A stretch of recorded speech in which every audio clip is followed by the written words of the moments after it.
gwa anyị ife ị na-alụ. Ọ bụrụ na ị na-agwọ nke ife, ị ga-agwalịta anyị ụdị ka ị na-agwọ ife a. Anyị amala ife ọ bụ.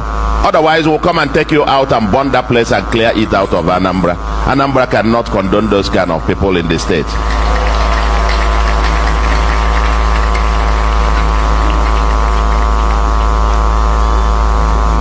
We are going to begin to register them. We are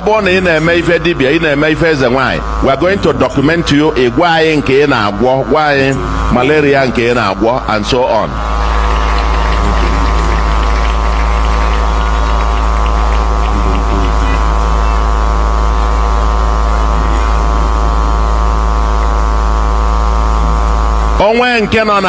Let us know. We come and visit. Traditional Mukedi Mudu Kamre Kendo Olugombeji Amando Wondo 2025 Owane Wudibia I got document Tigras Iga Hezo Zune and they got also I gave you. Only ways the wine. Come forward. Only with Dibia. You must come forward and they must be identified. I make investigate, document yegi. All nena go enule. A document yegi na go enule. Make it official. Umuhi argument. Umuhi be lo akanonaya. Ipa hemaraga ije woftara ije agwa ipa maraga. Utu according na civilized country. Wando yango development. Ando yango civilization. Actually yama ipa onyo wana nalo. Everybody. Actually yama ipa maraga. Actually yama ipa maraga. Ayamo momena na ordinary Igbo. Onyo wana get defend your mena na ordinary Igbo. You should defend your village. You should defend your identity. You get defend your men and ordinary Igbo. A lot of people join them in the name of men and ordinary Igbo. And they deceive whom has by in a moment. All on in our one to holo. Ija guay in Tokola and Agwo 2025. Omuhum Megide. Omuhi for John on I. Ndu neme healing practice no one need to register and they had documented. Ega sanitize ibo journey ne ona umuazi baye nezuzu ono neme dibia. Onwere ibe ji were mana dibia mgbe dirigbuo and all na those dibias na had genuine ha kwesiri na emewe ofuma. Okwa mgbara na isu ofia na emewe ofuma today. Ọ dibịa ma ibe ọ na-eme ịchọ gbaji ọgbụgbọ ịchọ kụrụ isi gbaji isi ọgbụgbọ gị ebute gị na nke ọkwa mgbada a ga-agwọta gị. Ọ dibịa ma ihe ọ na-eme. Ọwụhụ ọ dịsị criminals na hide na ha na-eme dibịa. Onye nọ na-edresi ka traditional Mukedi. Onye kpọkwa m aba ebe ọwụ na mmechicha gị ibe ọsọgoro ya wụ na iwu dị mkpa. Mmechicha gị ibe amara na mụnwa awụhụ dibịa. Tọnda gbogwe ụnụ na-eche na mụnwa awụ dibịa. Anyị ga-dokumenti ụnụ mụnwa dokumenti ya n'onwe m. Adọm documented. Ife na-eme ka na-eme ebe niile. Ụnụ agaghị amasquerade onwe ụnụ na ụdị na mụ na ụnụ wụ ofu ibe. Mụ na ụnụ anaghị eme ofu ibe. In the name of omenala na ọdịnala Igbo, ụnụ atụtụrụ ọbara na-akwasa asị na ala Igbo niile. Ịgapụtazie na mmiri be anyị. Ebe niile a na-esi. How long ka ụnụ ga na-eme deti na ana be anyị? Ụnụ na-eme dibịa ụnụ amaghị. Tụtụrụ ọla mụwasịa ụnụ agba. Anyị chọrọ dibịa na-agwọ ọrịa. Anyị chọrọ ndị na-agwọ ọrịa. Na Igbo a na-anwụ too much. Ịbịa na nke a na-anwụ ka ọkụkọ. Ịbịa na Ekwulọbịa a na-anwụ ka ọkụkọ. Ịbịa na Oke a na-anwụ ka ọkụkọ. Ịbịa na Isuọbịa a na-anwụ ka ọkụkọ. Ndị dibịa ọnọzikwe. onye mazi ibe a na-eme sọnsọ ebe otu dị iche iche mụba otu ụnụ a na-ezuzu ụvụrụ ụnụ ana n'ime otu ebe ahụ agbachiri ụnụ ka kii. Onye mazi ibe wụ omenala na ọdịnala Igbo. Ndị 419 na-akpagharị n'obodo dị iche iche na-edisive ụnụ a na-eme dibia ụnụ a na-enye ha nri ha na-eri, agụwa na-aga ụnụ a na-enye ha nri ha na-eri, agụwa na-aga ụnụ ewere nke ụnụ nwere na-enye ha ha na-eri, agụwa na-aga ụnụ.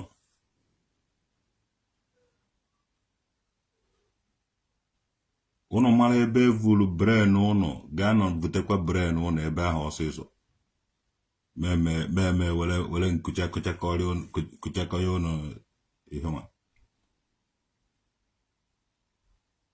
Ụnụ ga-anọ bụ ụnụ ndị mmadụ ebe sọ ụnụ na ha na-agwọ nta na-agwọ imo. Before you know it, ndị ahụ akpakọrọba ụnụ amaghị ihe wụ dibia.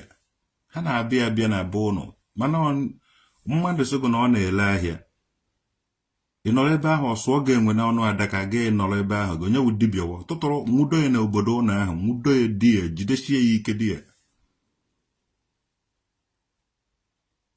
A na-egbu anụ, dibia na-egburu gị anụ na this 21st century. Onwe dibia kpọrọ m apa mara na nwere dibia ka Obi. Enwere m adreesị, enwere m history. Omenala nna-eme omenala na ọdịnala nwoke dị.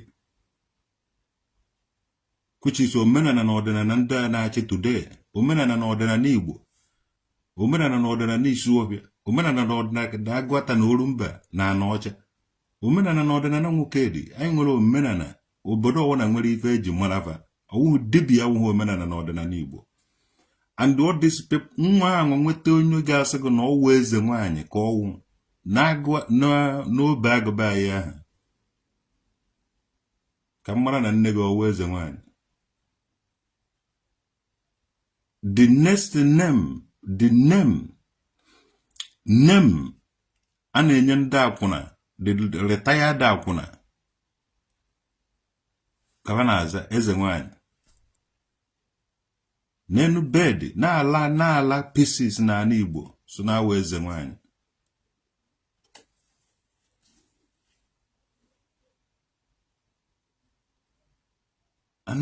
Na-ezuzugharị na-emeta ọsọ ya n'Igbo na-eweta ọbara.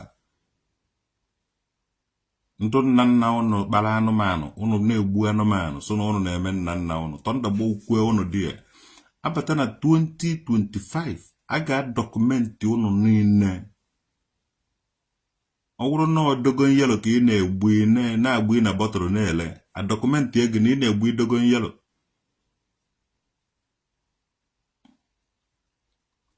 Ụnụ niile ga-agba ọsọ na 2025 Operation Udo ga-adịrịrị na Anambra steeti. Nwanne mana nke ị na-eme pụta ife. Anyị nwewa ụmụ ife, anyị nwe awụhụ ndị anyị anaghị eme ibe ọchịchịrị na ife enweghị mmekọ ontiri ụnụ apụta ife. Andị anyị chọrọ ka ụnụ pụta ife na 2025. Onye mara nke ọ na-eme ya were pụta ife. Traditional nwoke dị afọta gị ife were ejewala obodo oyibo na-achaka ebe niile. Ọnụ nwanwu ndị dibia na-egbu anụ na-akpọ na mana ọnụ wa ofu ibe, mana ọ na-anaghị eme ofu ụdị ibe. Afa m efu na ike m efu na nwoke dị abaghị enweghị ike ifu. A na-akpọ nwoke dị ebe niile, afa nwoke dị efuhụ, ike bụ ekwuhụ. Obi agwụ, obi dị ike, obi ha aje ha agwụ, obibe nwoke dị enweghị ike egwu. Obi echina, obi edada, obi dịbara gbuo, obi ekwe, obi dị egwu. Onye ọwụna nwere history, ụnụ esi na history ụnụ fụta na-akpagharị na ụnụ na-eme dibia. 2025 onye ọwụna ga-aza afa nna ya. Ịmara nke ị na-eme ije rejista ya and gị na-eme ya. Ụmụ anụ ọfịa fụrụ m a lot of ụmụ eze, ụmụ ndị ichie, ndị nnukwu ndị mbụba mmadụ pasụ na ha wụ dibia because of ife isi ike dị ha na-eme dibia. ịmakọ ife wụ dibịa ị na-eje n'ọbịa na-achọ ilulo iwu tuo onwe gị na to dibịa na-ata anụ nọrọzie ka ndị ayịyọ na-atụzikwu asị n'enu ya afa nna gị na-ekwu afa m efu na ike m efu na mana afa nna gị na-ekwu because of ibe ị na-eme. I stand in the authority of nna mba ndị mbụ na ndị egede zara aba na-azakwuzi chief wuruzie chief nwoke dị n'ụwa niile. Unu na-eme dibịa na-egbu anụ na-atụ asị na-ekoyi ndị mmadụ. 2025 a ga-adọkụmentị gị maka mụnwa nwoke dị adịgo documented do registered do recognize n'ụwa niile. Ana m eme ibe dibịa ibe onye na-eme ka ekwe ji agba ya nke na-eme mara gị ahụ nke na-eme mara m ahụ. Unu wuche the wolves in the sheep cloth. Unu bịa na na-ata gị na nna agba onwe traditional nwoke dị. Unu echezi na unu na-eme omenala na ọdịnala Igbo. Onye gbuo ngwere ataghị ndị otu traditional nwoke dị. Onye gbuo oke ataghị ndị otu traditional nwoke dị. No, mụ na unu anaghị eme ofu ụdị ibe. Ibe na-emewe omenala na ọdịnala nwoke dị. Nwoke dị wu nze. Ndụ na-ekwu eziokwu. Gbanwere mmụọ bafere. Ọsọ unu niile na-eme dibịa udude nke gbara unu oku dibịa udude nke gbara unu oku dibịa. Udude nke anaghị eme ife ọjọọ. Udude nke anaghị akwado ife ọjọọ. Ife ọjọọ niile a unu na-eme ma ndị na-eje ala nwunye mmadụ ma ndị na-eje n'ezinụlọ ndị mmadụ eti ọgba aghara. Udude nke anaghị akwado ife ahụ. Ma ndị na-eme 419 ma ndị na-eme ife ọjọọ niile dị iche iche n'obodo ọwụna. Udude nke anaghị akwado unu. Unu ma ife unu na-eme ife ahụ unu na-eme jere kụgbucha unu n'ofu n'ofu. Obi bundes ọmụnwa traditional nwoke dị chifu nwoke dị etuo nga aba. Omenala na ọdịnala nwoke dị atọ nụrụ n'oyiwe. Omenala na ọdịnala nwoke dị translated in English. Onye nwa traditional nwoke dị ọwụhụ na nwụ dibịa. Amụrụ mbede nka na ụzụ n'obe agụ nkwụ agụ. Nke fụrụ obi na-agụ wuruzie obi agụ ofu obe agụ nkwụ agụ. Anaghị m eme dibịa. Go tell them like you never tell them before that the traditional nwoke dị sịgụ na ọwụhụ dibịa ka ọwụ. Unu niile na-ejere kwakọicha ngwongwo na ngwongwo n'akụkụ aja. Unu ji akọwa ibe unu kwakọichara n'akụkụ aja ibe ahụ. And unu ji akọwa ibe eji ibe ahụ eme. 2025 unu na-eche na mụ na unu dibịa awụhụ ndibịa. Awụ m ndị nka na ụzụ. Udude na-akwa nka. Nna ndị nka. Nwa ndị nka na ụzụ. So respect ye na omenala na ọdịnala anyị. Indidemo onye ọwụna na-achọzi ịta ọnụ dito dibịa. Nna ọka mma na unu tọnụrụ to dibịa. Mana mara na ife ya tọrọ nkụta n'anya. Mara na ife unu na-atọ ọnụ into. I nwekwara ụvụrụ ya. Ka iji so na ndị oji igbu anụ gị ịtacha anụ esobe onye ahụ na-adaba na ibe adịgo mma. No. Unu needed the whole southeast. The whole southeast needed orientation. Because ọ bụrụ na unu amaghị ebe ibe na-eme unu bidoro, unu ejekwa ha ama ebe o ji anọ were kwụsị. Ọgụ anụchara na 1970.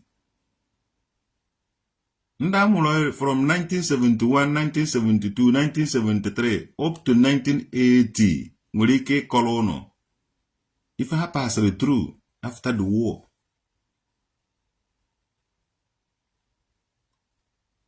Ka unu nwee ike ịma na ife siri ike onweghị onye nwere spiritual problem, onweghị onye nwere anything. Ogo na o nwere problem unu nwere blame unu ya ndụ nụrụ ọgụ.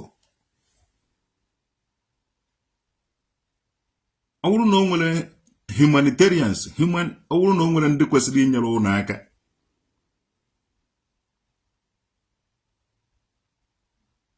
Ọ because of ndị ahụ nwụrụ n'ọgụ ahụ ka eji enyere unu aka. So many people ma ndị na-eke unu rice today. Ịma ndị na-eme ego basọfụrụba na-enye unu. Ịma ihe a na-eke unu. South East ahụ kwesịrị kwe South East ya kwesịrị a na-ewetara unu ihe because ihe mere unu. Many people ma about the history unu. Mana ndị na-achị unu achọghị egwu unu eziokwu. And the other young people ndị na-plant ndị dibia na-alụ hotel. Ndị dibia na-ajọ na-egbu ndị mmadụ. Ndị dibia na-atụasị na-emetọ ọsị ya na be unu. Things unu the children of the things fall apart. Things fall apart be unu. And they anụrụ ọgụ nwere ọgụ anụrụ be unu gburu a lot of people nwụrụ ebe ahụ. Nigerian Biafran Civil War. Unu ama history unu. Ibe eji kụziri unu akwụkwọ na school Macmillan. Unu gụrụ Macmillan. Mana edeghị about history unu there. So unu ama history unu. Unu ma history unu karịa ịghọta ihe na-eme unu. All these people ụmụ ara dị nonsense pụtara sị na ha wụ dibias. Ebe ka ha si ebe gịnị ka ha pụrụ nwuru nni ọhụụ ibe aba na-anata unu ka ha na-eri. Mana nwaanyị ha ji adịzie ya achị ma ahụhụ ma alụrụ ala ma ihe niile. Ifuru ebe o ridiri ha into today. After the Biafran Nigerian Civil War, enyere onye ọwụ na 20 pounds, ọ dị ka 20 naira. To start a new life. Our go na ibe niile chụsasịrị everybody. Okwu mmụọ niile ahụ efuru. Ọ bụrụ na ibe dụba kara ị na-aga n'okwu mmụọ ahụ. Ọwa agụ chụsasị godoro everybody. People gbasasịrị ya gbasasị. So, all this ụmụ anụ ọhịa dibia ndụ 419 wee ibe ahụ. Mana abataziri konkazie unu yuzuzie the condition unu were na-eri unu ọrụ.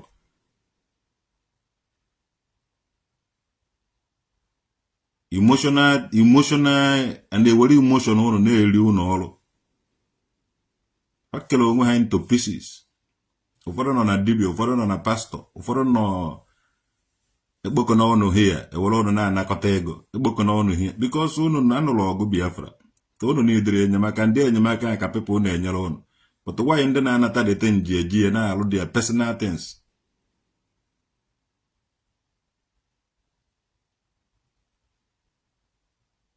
Ọ bụrụ ife ụmụazị ka a na-eme, people na-asa unu isi and eme etu ife ọjọọ bụ afọ ụlọ omenala. Everybody na-turn into dibia. Igbo na-erizi ụmụnne ha. Unu na-eri onwe unu. Ịtọ na otu dibia kwa ụmụnne gị ka ị na-erikwe. Ọ ihe ahụ ihe unu niile look at nkwọ bụ unu, orie bụ unu, afọ bụ unu, nwaafịa bụ unu, nkwụ agụ bụ unu, eke agụ bụ unu, orie agụ bụ unu, afọ agụ bụ unu. Ibe niile adakpọchago because of gịnị? Ndị nwede afịa hapụgodoro afịa be ha gbasasị anyị gachọgodo ife a ga-eri because e nyere 20 pounds to start a new life. Tensi adịkwaghị otu o si adụ bifo otu o kwesịrị ịdị. Aha a na-anụ buru ibu. Nkwụ agụba anyị na-agba mbọ ka ọ hafụ ịda. Ka ọ na-azụkwa otu ahụ o si azụ ndị ọ ka na-azụ otu ahụ lukwe today. In a different way. Asị ga na-eme dibia. Olu 2025, ịmara ibe ahụ mara gị were foto ilo. Or restoration, rehabilitation, integration, orientation. Ọ bụghị ije na-akpagharị kpọkọrọ ndị mmadụ ha bịawa ebe a. Ha ga-analụbe ha na ya na-adụ mmanụ unu were fụọ n'amụ. So 2025 a ga-adọkụmentị unu niile. Ọ bụrụ na ị na-agwụ akwụkwọ, adọkụmentị ego na ị na-agwụ akwụkwọ. Ọ bụrụ na ị na-agwụ ndị ala, adọkụmentị ego na ị na-agwụ ndị ala. Ọ bụrụ na ị na-agwụ onye na-ada akwụkwọ, ma ọ bụ na ị na-ada onye ị na-agwụ onye ife ọwụ na ị na-eme. A ga-eji ewere mara gị omenala na ọdịnala Igbo. Ife onye na-eme ka ekwe ji akpọ ya. Ịmara nke ahụ ị na-eme a ga-eji erejista ego were dọkụmentị ego. Ka ọwụ n'ime nwuhu mgbe ka anyị ga-eji ama ndị wayo na ndị 419. Agwa ga-akpa gị aka mara onye iwu ị ga-enwerịrị adreesị. Traditional nwoke dị ahụhụ mmọnwụ ụmụazị. Enwere m adreesị ya bụ nwoke dị Oliver Ebeke. So adreesị dị na-akụ aka ndị as long as ọ na-akụ ebe a ọ na-akụbe nwoke dị. Respect edo omenala na ọdịnala anyị nso eme. Ọ bụrụ na iwu dibia otego nkwubele ya.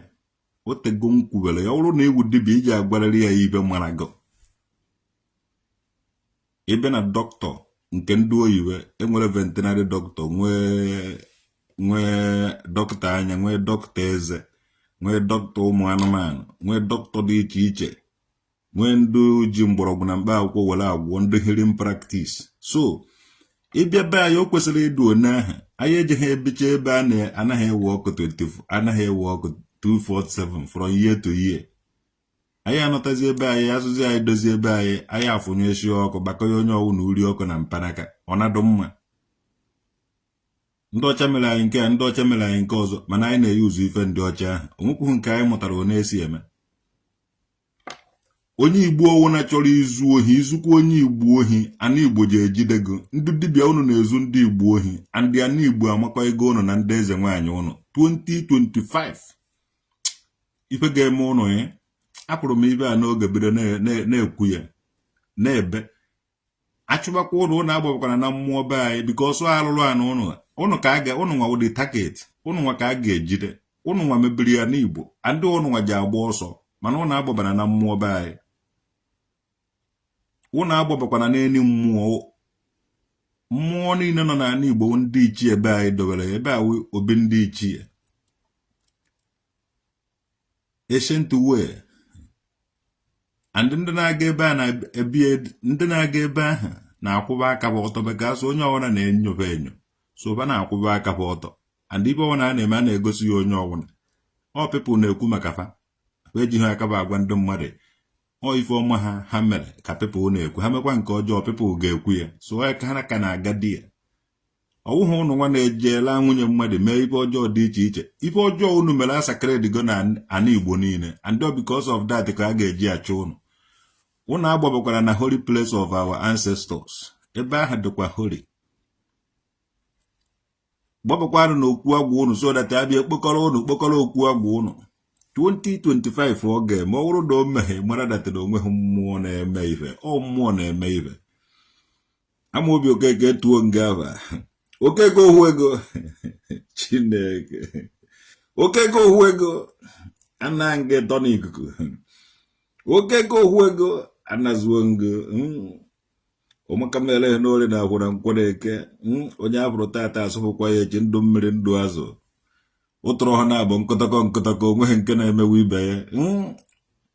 Nwanne mmadụ. Asụ ụzụ gari Martin. Ya gaziwere ụnụ ndị na-akọrọ ebụọ, ndị na-akọrọ ịtọ. Ụmụaka mewere ụnụ ndị na-ewere ebụọ na-ewere ndị na-ewere ofu werewenu. Nke ọwụ na onye chizuru ya, nke ọwụ na onye chiri ya zere. Ụmụaka na-agbatara m nkweris. Ekweghị na orie ma ha kwere na ahụ. Ekweghị na nkwe ma ha kwere na eke. Nna anyị ji anọbe anyị nọchi ike ndị mmadụ eji ha anọbe nọpịa mkpụrụ amụ. Ka ndụ bịa nọbebe na afaba ji esi bịazie nọkarịzie dị nwe ụnọ.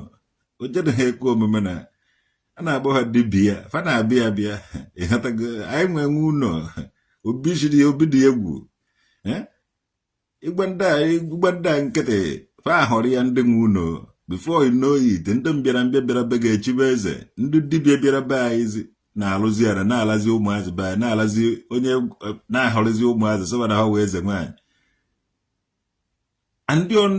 Ndị akwụna be anyị ga-ekipụ ndị dibịa be anyị. Who are those dibias? Obiago of Obago Nkwago Jụọ. Who are those dibias and what are they doing in our ancestral land? Ụmụ akwụna be anyị na-abaghị uru, ụmụ akwụna be anyị asị na bawu ndị dibịa anaba na anyị. Bad people ndị ọjọọ nọ na society, ndị akwụna be anyị na ndị akpakara dị ngwom dibias. Ebe ka fa nọ ndị medical doctors ji were take over, and ụmụ anyị nazi eji a study those medical things na-ewebata ebe anyị. Ọwụ ụmụnne anyị na-agba ọgwụ na-agbazi anyị ọgwụ. Ọwụ ụmụnne anyị jere mmụta na-efibezi pharmacist. Farmer ha mgbe eji tọnụzie modernize the dibias and the eze nwaanyị. Farmer mgbe o ji wuruzie chemist and ihema. And ha na-eje ebe ahụ egolo ọgwụ, which means ife ha na-emezi the useless, and ha nwe na onwe ha the useless. The society is enidizighi ha. Ụwa ahapụgo ha. Ụwa na efuru afọ ahapụgo ha behind. And ha na-anya moto. na-achọ ka ha zuo mee ihe akọtọkọ mmadụ isi nakọrọ gị ihe gbuo ọbara kwasa gị paakị ya gị dị ya jezie egolo moto gbafu. These people need eti ihe na nga na-ewetara ha ife ahụ mere ndụ mmadụ na-ewetara ha dịka nri. And ọgwụkwọ ma ha oji aga nga ha ga-aga nga. Ana Igbo ga-achọbagodo ha first. Some of them bi na obodo even ifuru ụmụnne anyị ndị nọ n'obodo oyibo nwechara ndị dibịa na-eme unu do useless and senseless. Unu jere mmụta jechaa mmụta asịgodo oje nyeje ka onye isi awọ ife were ama ịnọtazie nwe dibịa nọ n'ụlọ ọmaghị ebe ọkadọ ọmaghị ebe Ijabu onweghị ebe ọma ọ na-emere gị ibe ọ na-afụrụ gị ndị mmụọ ịma ha na dibịa ha nọkwata to date ịchọ imere ibe imere Nigerian passport tụga Gambia ma ọ Senegal ma ọ Mali ọ nọcha ebe a 2 months ma ọ 3 months gbaratakwa ya ụvụrụ ya chigharị ya na-achịkọdọta ọhara ọmala na ọ nọ n'isi ife o ji emezi wa ọgbafu. Ọha ndị na-asa ụlọ isi na-atara ụlọ anụ onweghị ọdị anụ ndị ahụ na-anaghị ata anụ ịga ha ata ka ị na-enye ndị dibịa ịkpọba niile nọ na nka agwụna a na-akpa bushmeat a na-ewejere ụnụ nọ n'obodo oyibo esi n'ụlọ na-ewetara ụnụ bushmeat ma anụ eke ma anụ agwụ ma anụ avụenu ma anụ ịkpọba ma mgbada ma nchi ma oke ma ogene ma ewu onweghị amịkpọkwa ha ya amịkpọ ọha ọ na dry meat a na-transpọtụrụ ụlọ ibe a n'obodo oyibo na-ata chai mana ụnụ baa n'ọhịa ndị ọcha ụnụ afọ ife niile ahụ ọdụrụ na-elu ụnụ nso ifela nna ụnụ a na-ata ya ọkalụta Ojukwu Apex Mayor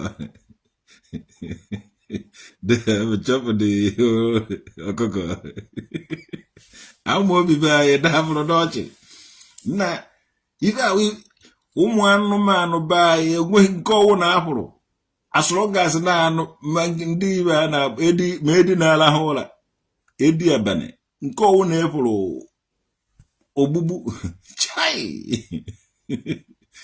eziokwu sọsọ anything from the bush they claim it is bushmeat, including people that are killed and happen in the bush. Na ife ọwụ na-apụrụ n'ime ọbịa bushmeat pe gbuo the tem a na-amịkpa o nwekwara ndị ọ na-agụ n'obodo oyibo ataghị ibe ahụ ọwụ na be enwetaghị bushmeat ahụ taa onwekwa ibe ọzọ a na-ekwu ha wụrụkwa kọstọma ndị mmadụ na-asọpọtụ ụmụnne anyị ha na-eje n'ọhịa na-eje egbukọrọ anụ na ugwu odo na-abụ ilu abụchi they have destroyed our land. Nwanne anyị agaghị anọgbu anyị agaghị efodu our hands until ha nwee destroy our land. Ụwa nweghị ike imebi n'aka ndị na-emebi ụwa mana ọ na ndụ aka ndụ pụchara ya were gbaa nkịtị so bidi ya ụna anyị need ha ịgba nkịtị ife ibe gị kwuo ife you need to stand up and ị ga-emerịrị ihe ị gaghị agba nkịtị the dog yes ị gaghị agba nkịtị alụ na-eme n'ala Igbo ndị na na-eme dibịa na eze nwaanyị a na-agụgbazi ụmụnne anyị na-egbu ha na-akwọfe isi ha isi na-alụ họteelụ na-enweghị ike ịgwa gị nekwa ihe mere were kpata ego ahụ. Ụmụnne anyị na-enwe ego bụ enweghị ike ịgwa gị nekwa ibe mere were kpata ego ahụ. Ọ dụkasị tụ iwe ego nọmba and koodu eji atara aka ego ahụ ka ife otu ego a ji esi n'aka fere aka were na-aga n'aka fere aka datị na-adịghị good. Ụmụnne anyị na-eri ụmụnne anyị from ndị dibịa ịmakwa na Igbo ndị nwe ebe ahụ the indigenous people of ebe ahụ anaghị egbu mmadụ. Ha gbuo mmadụ guilty conscience ga na-eme ha These people a program code ha with emekwene mmadụ enni ife ọjọọ. Ọwụ na unu chọrọ ịma otu mmụọ bụ unu si arụ ọrụ. Wepụ aka gị ibe a dere na Bible Psalm 1. Wepụ ke n'aka gị anọkwara n'izu ebe a na-emegide nwoke, anọkwara n'izu ebe a na-emegide nwaanyị. Ka ife otu mmụọ si ya nụrụ gị ọgụ, ị ga na-afụ ya life. Ife a na-eji agba izu agbacha izu aba asa agbakwana onye a na-ekwu onye okwu na nwanne ndị dibịa niile were afọ amagodo n'aka mva na mmadụ tọkọlesi ọfụ ije na mmụọ. Otu o si dị na mmadụ otu ahụ ka o si wee dị na mmụọ.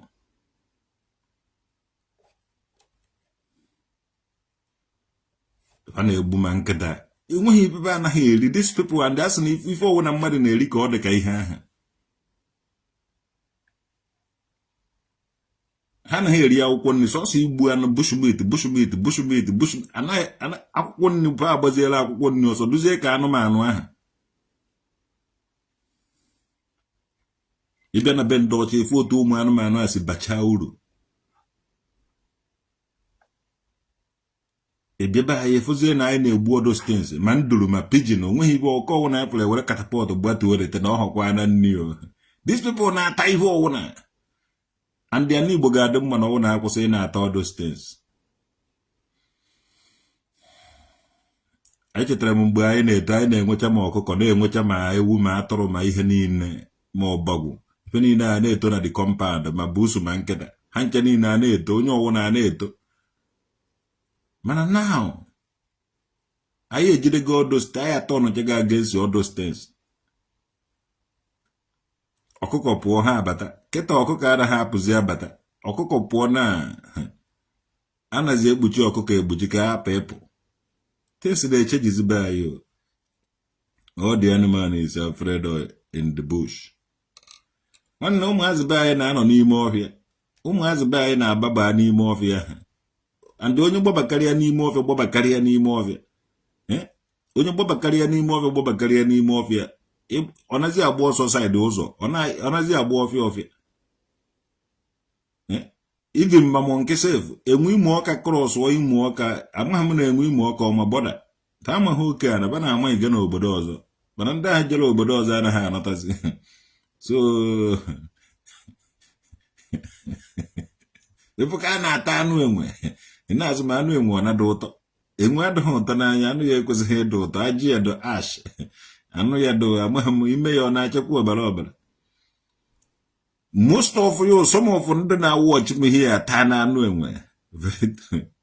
Even ọkụkọ is not allowed to free range again. So things echejigo n'ala Igbo. Ndị dibịa ifuru ji mma ka ọsọ na-elota of havoc n'ala Igbo. And onwe ibe ọzọ na-ata na-eri na-awụghị ịta anụ si na eje ebe agbuo na-eje ebe agbuo anụ. Recruit a lot of ụmụazị a na-enye mkpụrụ mmiri ka ha nwee ike na-eweta anụ ahụ ma ji eji eri deten. Ihe awurugo the society, ihe awurugo omenala na ọdịnala Igbo fa na-eme. So 2025 a ga-dokumenti ha.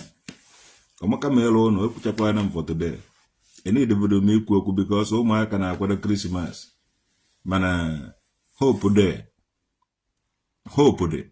Olileanya dị. A ga-amara ibe na ndị na-eme alụ n'obodo achịpụtakwa ọba mbara. Asọ na-akpaju amachie ya ọnụ. Ife ọjọọ gbe afọ ọhọrọ omenala. Mana nke na-awụghị omenala na ọdịnala anyị. Ife ahụrụ na-eme alụ ahụrụ na-eme ndị ochie akwụnakwụna niile a na-asị na awụ eze nwaanyị.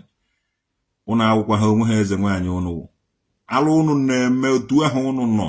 Ife nzuzo kwa ụnụ na-eme ụnụ nwawa ọchịchịrị. So onye nwere nke ọ na-eme ya were pụta ife. Omenala anyị na-eme wo omenala anyanwụ. Onye nwemere anyanwụ ji wee nọrọ na Biafra flag. Onye nwemere anyanwụ ji were nọrọ n'ife anyị na-eme. Ụnụ eje ha asụ na ụnụ na-ejekwuru nna nna ụnụ. Ụnụ anaghị ezoro ha nna ụnụ ife ụnụ na-eme ezona ha. Ha nọ n'enu. Nna ụnụ nọzi n'enu.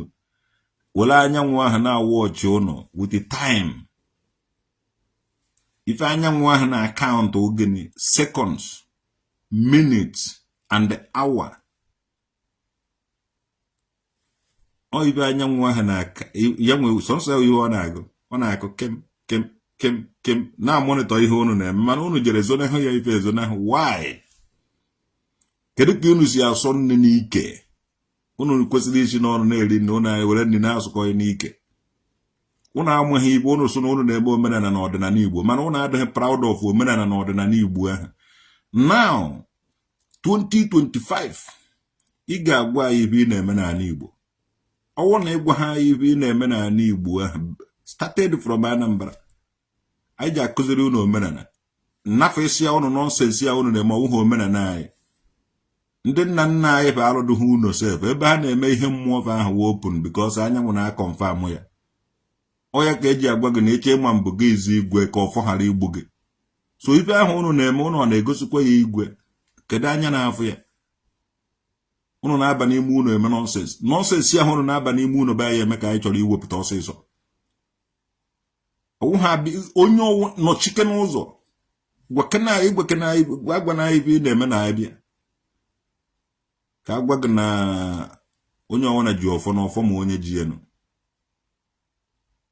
Yes, onye ọwụna ji ọfọ ma onye ji ya. When we come vufta abakara dị ngwomga ahụ ka anyị gwa gị na anyị ma ibe na-eme na mmụ anyanwụ ahụ ị hụrụ ya nwawo onye ji aka edoro n'onwe ya nke na-enweghị mbido ka ọ na-enwe njedo wụrụ onye okike osebụrụ ụwa nke ife niile. Onye ka ba na-ekwu onye nwe ka asụ na onye nwe ugwu nyiri onye ọsọ ya nwewe onye nọ n'elu ọgọdọ ya na-akpọ n'ala ije na-afụ ife niile ahụ ya nwewe agbanwe na-emebi emebi. Ugwu nyiri onye ọsọ ndị ọcha ejechago mana ọnwa jee na kpakpando mana onwe bụ ojere n'anyanwụ ahụ. Ife niile Chineke kere eke na-echeji mana ya nwekere onwe ha ngwa naghị echeji onye nwewe echeji agbanwe na-emebi emebi. Ugwu nyiri onye ọsọ onye jiri aka ya dịrị n'onwe ya nke na-enweghị mbido ka ọ na-enwe njedo wụrụzi onye okike osebụrụ ụwa nke ife niile. Ndị nna nna anyị kwekwere na ya basụ n'ebe a ka olileanya anyị dị maka na mmiri zocha na anwụ ji acha ikuku kuwe kuchia na anwụ ji acha and na anyị ga-adịgide wee ruo mgbe ebighị ebi. Traditional nwoke dị speaking today. Ọ nọ n'oche eze ndị mbụ na ndị egede azara nwoke dị ndị ọzọ chakwa ya onye ọzọ ji azakwa nwoke dị ya afụta ya nwa afa bụ egwu na ike bụ egwu na. Anyị ji akụziri unu omenala anyị 2025 anyanwụ ji ewerekwa ọnọdụ be anyị ahụ ọ na-amonitọ ihe ya niile udo obi edelenu ife ọwụ na ị na-eme ije ha egosi ya mmadụ ị na-ezo ya ezo nwanne iwe onye ọjọọ iwe onye ọjọọ ife ọwụ na ị na-ezo na mmadụ ife ọwụ na agụ na ọha ị na-ezo ya ezo iwe onye ọjọọ. Yes, omenala anyị awụghị ife ọjọọ ka ọwụ omenala anyị wezi okwu na ịkwụba aka ọta ndị anyị dị open to it. Onye mere ụwa niile ji wee lọvụ anyị nwa enwebere mmụọ niile ji wee bless ya ndị nna nna anyị. So ụnụ nwawu ndị oshi na hide in the name of omenala na ọdịnala Igbo nazi eme ife ọjọọ na-ezo ya ezo. 2025 a na-eje ha aba ụnụ eziokwu ga-anarakwu eziokwu ji evunite okwu asị nuo ya n'ala gbewam. 2025 ụnụ ata agakwara mmeneni dibia things ma wee ni eze nwaanyị things anọ n'obi be nwoke dị fa nwere omenala ndị ebe a mụrụ m nwere oneba si ebe ndụ fa nwere omenala odembe omenala debe ndị derefe omenala ndị derefe mana ụfọdụ akpakara dị ngwo dibia ụnụ na-eme.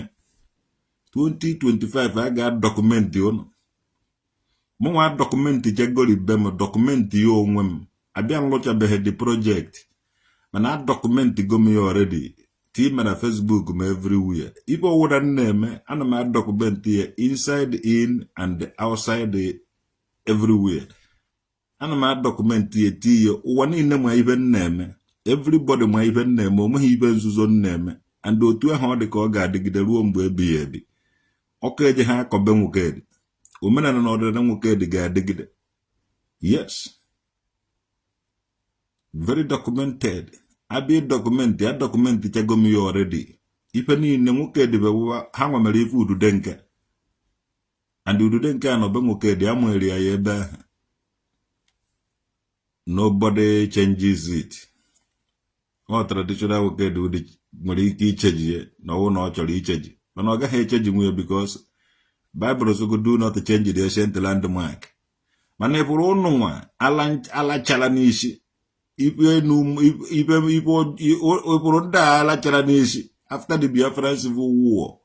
Kwashiọkọ mere a lot of people ụganedara. Enye onye ọwa na 20 pounds ka o wee bire new life. Abandon properties, a lot of things. Enweghị orientation enyere ụnụ. Enweghị rehabilitation enyere ụnụ. Enweghị reconciliation enyere ụnụ. Enweghị reconstruction enyere ụnụ. Mana ihe niile a ga-eme a na-emezie na ebe reconstruction ka Chukwuma Soludo na-eme na reconstruct Anambra. Ọ ga-enye ụnụ rehabilitation.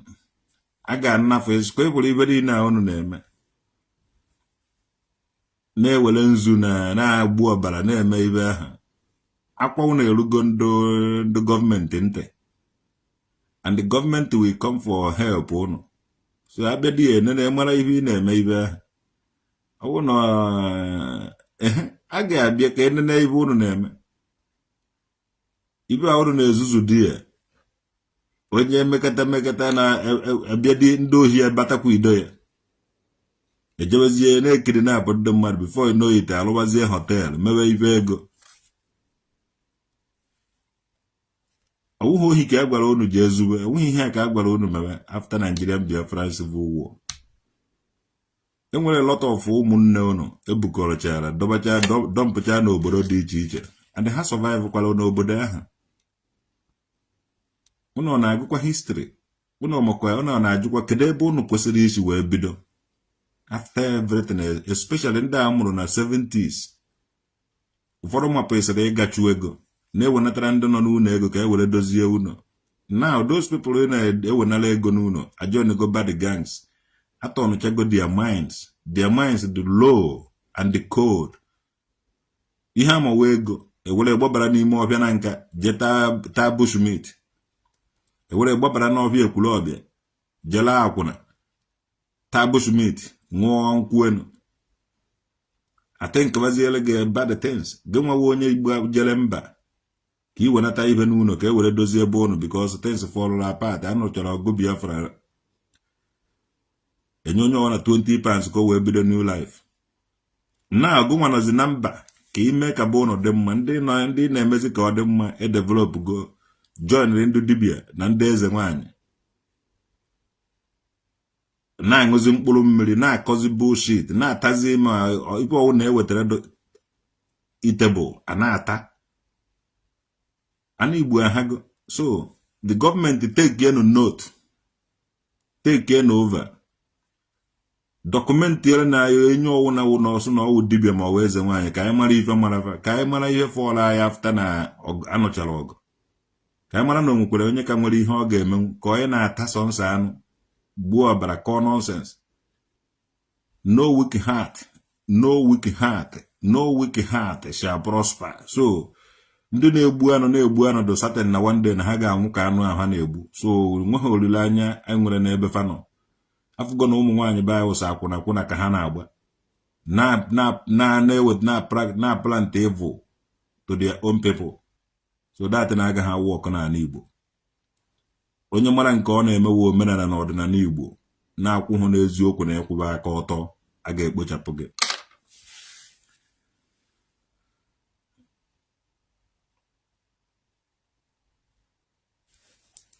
Emesịa nụ.